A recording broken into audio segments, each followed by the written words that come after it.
आजकल बीजेपी के 400 के आंकड़े की चर्चा जोरों पर है। विपक्ष भी कहीं ना कहीं पीएम मोदी के टारगेट को लेकर घबराया हुआ है। इस बार 2024 के आम चुनाव में बीजेपी ने 400 सीटें हासिल करने का लक्ष्य रखा है। अयोध्या से असम तक इस जादुई आंकड़े को हासिल करने के लिए खुद प्रधानमंत्री नरेंद्र मोदी भी जुट गए हैं। ऐसे में जिन मुस्लिम समाज के वोटों पर अखिलेश यादव, ममता बनर्जी, लालू यादव और असदुद्दीन ओवैसी जैसे नेता अपना हक जमाते आए हैं, उसे बीजेपी अपने पाले में करने की कोशिश में जुट चुकी है। बीजेपी ने मुस्लिम समाज के सबसे ज्यादा वंचित समुदाय यानी पसमानदा मुसलमान को लेकर अपनी रणनीति को कैसे आज एक और कदम आगे बढ़ा दिया, देखते हैं इस खास रिपोर्ट में।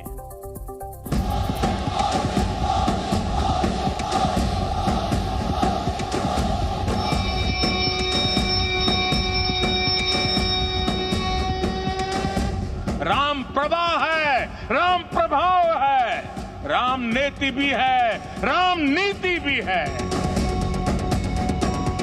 मां कामाख्या दिव्य लोक परियोजना का शिलान्यास करने का सौभाग्य प्राप्त हुआ। ये केवल 2 तस्वीरें नहीं हैं, बल्कि इशारा है आने वाले उस नए दौर की ओर जब 2024 के चुनावी रण में इसका असर होता दिखेगा। एक तरफ अयोध्या में रामलला विराजमान होने के बाद आज प्रधानमंत्री नरेंद्र मोदी ने कामाख्या कॉरिडोर का शिलान्यास कर सनातन धर्म की नई नींव रखी।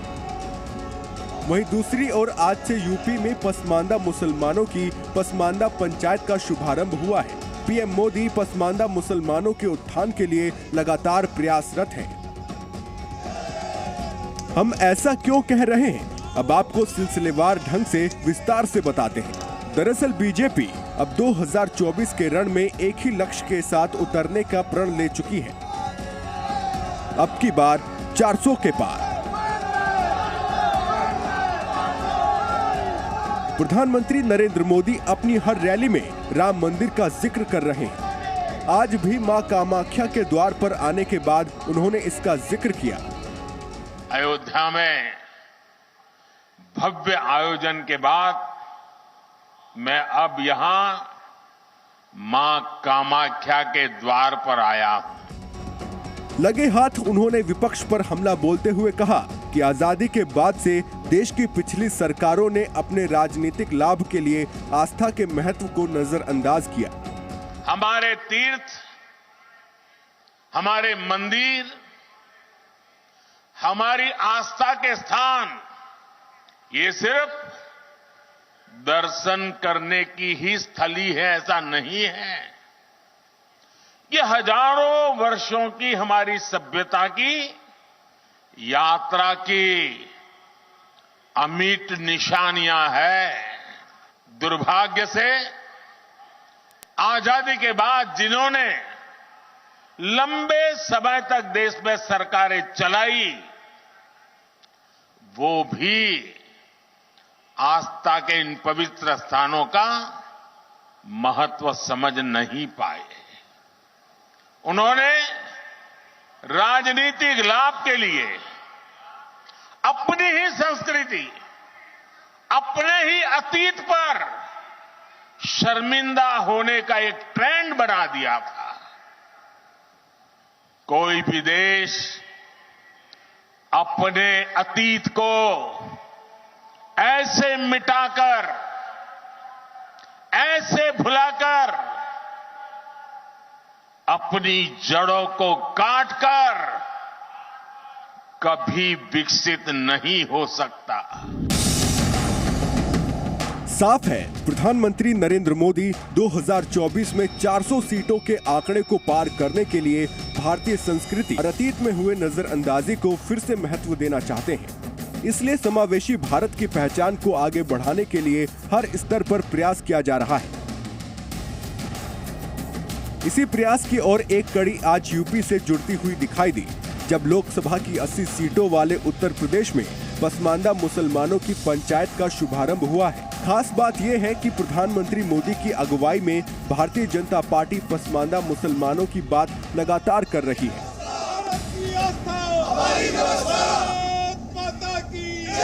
प्रधानमंत्री मोदी जी ने खुले मंच और खुले मन से पासमानदा मुस्लिम समाज के उत्थान की बात कही, क्योंकि अगर हम ओवरऑल मुसलमानों की डेवलपमेंट की बात कहते हैं तो जो हमारा पासमानदा पिछड़ा मुसलमान है उसको बिना डेवलपमेंट से जोड़े हम ओवरऑल मुस्लिम समाज को नहीं डेवलपमेंट की तरफ आगे बढ़ा सकते। आज से उत्तर प्रदेश में यूपी सरकार के मंत्री भी पसमानदा पंचायत की बैठक में शामिल हुए हैं। यूपी सरकार अब पसमानदा मुसलमानों की एक रिपोर्ट तैयार कर रही है जिसे पीएम मोदी को 1 महीने में भेजा जाएगा। इस रिपोर्ट में पसमानदा मुसलमानों के मन की बात होगी। पासमानदा समाज ने तय कर लिया कि उसको प्रधानमंत्री मोदी के रूप में एक ऐसा सशक्त नेतृत्व मिला है जो पासमानदा समाज को वोट बैंक के चश्मे से नहीं देख रहा है, उनको डेवलपमेंट की तरफ आगे बढ़ाने की नीयत से काम कर रहा है। और निश्चित तौर पर आज देश के मुसलमानों को, पासमानदा मुसलमानों को मोदी सरकार पर पूरी तरीके से भरोसा है। ये बात भी ध्यान देने की है कि प्रधानमंत्री मोदी पसमानदा मुस्लिमों की बदहाली का जिक्र कई बार कर चुके हैं। पीएम मोदी मानते रहे हैं कि पसमानदा मुसलमानों के साथ भेदभाव होता रहा है। कि जो हमारे पसमानदा मुसलमान भाई बहन है, ये वोट बैंक की राजनीति करने वालों ने हमारे जो पसमानदा मुसलमान भाई बहन है उनका तो जीना भी मुश्किल करके रखा हुआ है। वो तो तबाह हो गए, उनको कोई फायदा नहीं मिला है। वे कष्ट में गुजारा करते हैं, उनकी आवाज सुनने के लिए कोई तैयार नहीं है। 2024 के रण में पसमानदा मुसलमानों पर दांव चलने की बात करने से पहले आपको बता देते हैं कि आखिर पसमानदा मुसलमान है कौन।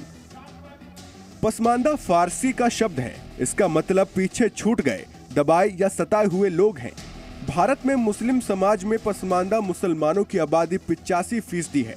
पसमानदा मुस्लिमों में दलित और पिछड़े समाज के मुस्लिम आते हैं। मुस्लिम समाज में पसमानदा मुसलमान अपनी अलग सामाजिक लड़ाई लड़ रहे हैं। भारत में रहने वाले मुस्लिमों में 15% सवर्ण माने जाते हैं। इनको अशरफ कहा जाता है। बाकी 85% अर्जाल और असलाफ दलित व पिछड़े माने जाते हैं। मुस्लिम समाज में इनकी स्थिति बहुत खराब है। भारत में पसमानदा आंदोलन 100 साल पुराना माना जाता है। माना जाता है कि अशरफिया मुस्लिमों का देश के ज्यादातर मुस्लिम संगठनों में बोलबाला है। अब बीजेपी 2024 के चुनाव के लिए कमर कस चुकी है। पीएम मोदी काफी समय से वंचित और शोषित माने जाने वाले पसमानदा मुसलमानों का जिक्र भी कर रहे हैं।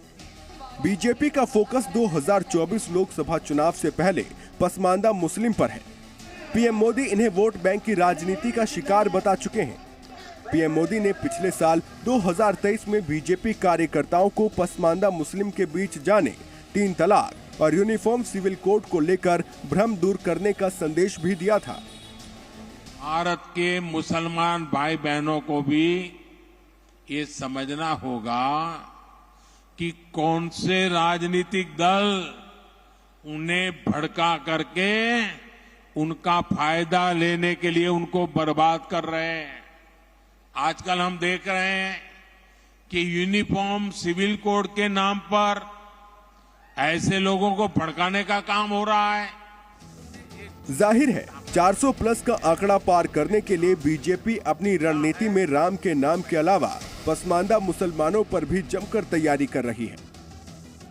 पिछले साल अप्रैल 2023 में भी बीजेपी ने यूपी के स्थानीय चुनावों में पसमानदा मुसलमानों को टिकट दिया, जबकि जुलाई 2023 में पसमानदा स्नेह सम्मान यात्रा की योजना भी बनाई।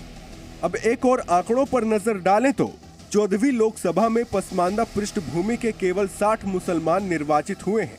देश के 5 राज्यों यूपी, बिहार, झारखंड, पश्चिम बंगाल और असम में मुस्लिम मतदाता अच्छी तादाद में हैं। लोकसभा की कुल 543 सीटों में से 190 सीटें इन 5 राज्यों से ही आती हैं। यूपी की कुल 80 में से 65 लोकसभा सीटें ऐसी हैं जहां मुस्लिम मतदाताओं की तादाद करीब 30% है। इन सीटों पर मुस्लिम मतदाता जीत हार तय करने में निर्णायक भूमिका निभाते हैं। बिहार की 40 में से करीब 15 सीटों पर मुस्लिम मतदाताओं की तादाद 15 से 70% के बीच है। पश्चिम बंगाल में 42, झारखंड और असम में लोकसभा की 14 सीटें हैं। यही वजह है कि बीजेपी पसमानदा मुसलमानों के प्रतिनिधित्व को बढ़ाकर अपने 400 प्लस के मिशन को कामयाब करना चाहती है। बीजेपी अच्छे से जानती है कि पसमानदा मुसलमानों का भरोसा जीता तो ये आंकड़ा मोदी राज में मुमकिन है। ब्यूरो रिपोर्ट, जी मीडिया। कभी एक रहे बिहार और झारखंड में फिलहाल राजनीतिक हालात एक जैसे हैं। नीतीश कुमार के पाला बदलने के बाद बिहार में एनडीए की सरकार बन चुकी है, लेकिन बहुमत साबित करना बाकी है। वहीं हेमंत सोरेन के जेल जाने के बाद झारखंड में महागठबंधन की सरकार सत्ता बचाने में तो कामयाब हो गई, लेकिन उसे कल ही बहुमत साबित करना है। झारखंड में सत्ता पक्ष के विधायक हैदराबाद से रांची लौट आए, लेकिन बिहार से कांग्रेस विधायक पहले दिल्ली और उसके बाद हैदराबाद गए। लेकिन सारे विधायक नहीं, कांग्रेस के 19 में से 16 विधायक ही वहां पहुंचे हैं और दावा किया जा रहा है कि 17वां विधायक रास्ते में है। यह 17वां विधायक कौन है और बाकी 2 विधायक कहां हैं? बिहार झारखंड की राजनीति पर पूरी सियासी रिपोर्ट आपको दिखाते हैं।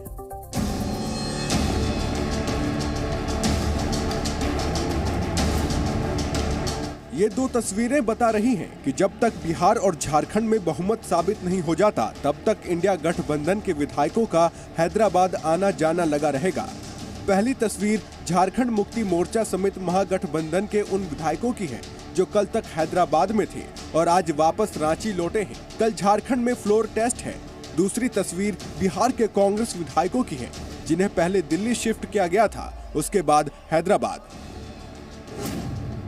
पटना से हैदराबाद तक कांग्रेस विधायकों की इस भागम भाग की वजह है 12 फरवरी की तारीख, जब 9वीं बार सीएम बने नीतीश कुमार बहुमत की परीक्षा देंगे। परीक्षा नीतीश की है, लेकिन टूट का डर कांग्रेस को सता रहा है और इसीलिए विधायकों को हैदराबाद भ्रमण कराया जा रहा है। क्या है मुझे पता नहीं है, आने के लिए बोले आया जा रहा हूँ, कौन है क्या है मुझे क्या मालूम। कहाँ तो यार हैदराबाद घूमने आए हम लोग, सभी विधायक लोग। वो हम नहीं जानते, हम लोग कहीं भी होटल में ठहर जाएंगे। सरकार बनी है, हम लोग को सब विधायक हम लोग आए हैं, मुख्यमंत्री जी से मिलेंगे, बधाई देंगे, आ जाएंगे। आप एक है, आप लोगों को बताएंगे, कोई फिक्र मत करो। सर सीएम को बधाई देने के लिए भी आए बोले थे। नहीं ना, सीएम को बधाई देने को आए ये लोग पूरा, ठीक है। बिहार कांग्रेस के 19 में से 16 विधायक हैदराबाद पहुंच चुके हैं, लेकिन बाकी 3 विधायक कहां हैं? कहा जा रहा है कि कांग्रेस का 17वां विधायक रास्ते में है। आलाकमान के निर्देश के बाद वो भी हैदराबाद पहुंचने वाला है, लेकिन वो 17वां कौन है पता नहीं। लेकिन 18 विधायक आपके सामने हैं। आग्रह किया गया था, लेकिन हम भी अपना जो कारण है उसको स्पष्ट बताया कि इस तरह से अभी हम लोग बहुत काम में है। और हकीकत है कि तो हम लोग विधायक लोगों का जो खेती होता है ये लगने पाती होता है ना। अभी हम लोग रोज क्षेत्र में दर्जनों कार्यक्रम रह रहा है, तो इसको छोड़ना अभी संभव नहीं ना है। तो आपको क्यों छोड़ दिया गया? 16 को ले ही जाया गया, तो आपको भी ले जाया जाता। नहीं, ऐसा कोई कारण तो नहीं ले जाने में। क्या कारण है ले जाने का? अभी तो कोई कारण हमको समझ में संदेह नहीं आप पर? नहीं, क्या चीज का संदेह? हमको कुछ समझ में, हमारे समझ से बाहर की चीज है। कांग्रेस की इस भागम भाग पर बीजेपी सवाल खड़े कर रही है। कांग्रेस के लोग भयभीत हैं, डरे हुए हैं। वो विधायकों पर विश्वास नहीं करते, विधायक का अपमान करते हैं। विधायक को बंधुआ मजदूर बनाने वाले मानसिकता से मुक्त होनी चाहिए कांग्रेस को। विधायक जनता के जनादेश को लेके आता है और विधायक को अपनी निर्णय करने का अधिकार होना चाहिए। उसको बांध कर रखना, उसको भयभीत करना, ये कतई उचित नहीं। विधायकों को दिल्ली बुलाए तो दिल्ली घुमाए। कुछ लोगों ने कहा हैदराबाद घुमाएंगे, तो अच्छा है घुमाए, इसमें कहाँ दिक्कत है? किसी को कोई दिक्कत नहीं है। भारतीय जनता पार्टी का स्पष्ट मानना है कि लोकतंत्र गठबंधनों से चलता है, लोकतंत्र जनता के आशीर्वाद से चलता है। जिनको जहां घुमाना है घुमाने दीजिए। बिहार की तरह ही झारखंड का भी कमोवेश यही हाल है। सीएम चंपाई के सीएम पद को बरकरार रखने के लिए झारखंड मुक्ति मोर्चा के विधायक हैदराबाद से रांची लौट चुके हैं। विधायकों के टूट के डर से जेएमएम ने विधायकों को हैदराबाद शिफ्ट कर दिया था और अब कल होने वाले फ्लोर टेस्ट के लिए विधायक वापस लौट चुके हैं। तो दूसरी तरफ अदालत ने भी फ्लोर टेस्ट में वोटिंग के लिए पूर्व सीएम हेमंत सोरेन को जमानत दे दी है। फिलहाल नंबर गेम महागठबंधन सरकार के पक्ष में है। झारखंड की 82 सीटों में से फिलहाल 1 सीट खाली है। जेएमएम के 29, कांग्रेस के 16, आरजेडी और लेफ्ट का 1-1 विधायक है। 3 और जुड़कर 47 तक पहुंचता है। वहीं बीजेपी के 25 और सहयोगियों के 6 विधायकों से एनडीए का आंकड़ा 31 तक ही पहुंचता है। यानी बहुमत के आंकड़े 41 से महागठबंधन काफी आगे है। लेकिन सोरेन परिवार में विवाद और कुछ विधायकों के हैदराबाद न पहुंचने की जो खबरें आ रही थी, उससे फ्लोर टेस्ट में मामला उलट भी सकता है। ब्यूरो रिपोर्ट, जी मीडिया। और बिहार कांग्रेस के बाकी बचे 3 विधायकों के बारे में खबर यह है कि वो कल हैदराबाद के लिए रवाना हो सकते हैं। ये तीनों विधायक हैं सिद्धार्थ सौरभ, अब्दुल रहमान और मनोहर सिंह। अब बात करते हैं विपक्षी गठबंधन के बिखराव की। एक और यात्रा के जरिए कांग्रेस सांसद राहुल गांधी भारत जोड़ने निकले हुए हैं, वहीं दूसरी ओर उनके साथी एक के बाद एक बिछड़ते जा रहे हैं। 24 के चुनावी समर में कांग्रेस अकेली पड़ती जा रही है। राहुल की यात्रा जिस भी प्रदेश जा रही है, वहां बीजेपी की बजाय राहुल के सहयोगी ही राह में कांटे बिछा रहे हैं। पश्चिम बंगाल में इंडिया गठबंधन से अलग होने के बाद ममता बनर्जी ने राहुल की यात्रा को कोई तवज्जो नहीं दी, तो कांग्रेस की ताकत पर ही सवाल खड़े कर दिए। और अब जब राहुल की यात्रा उत्तर प्रदेश पहुंचने वाली है, तो अखिलेश के भी सुर बदल गए हैं। न्याय यात्रा का निमंत्रण न मिलने की बात कहकर अखिलेश ने सियासी वॉर को हवा दे दी है। इससे सवाल उठता है कि राहुल की न्याय यात्रा ही विपक्ष गठबंधन में टूट की वजह बन गई है।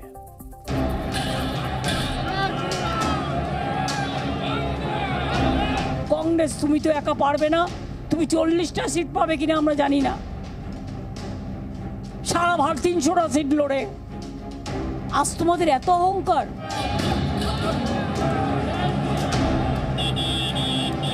कई बड़े आयोजन होते हैं, बड़े कार्यक्रम होते हैं, हम लोगों को निमंत्रण ही नहीं मिलता। नफरत के बाजार में हम मोहब्बत की दुकान खोलने निकले हैं।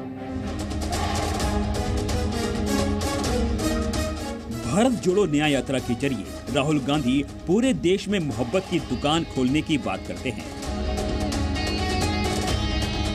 लेकिन बीजेपी को नुकसान होने से पहले इंडिया गठबंधन का शटर ही डाउन होता दिख रहा है।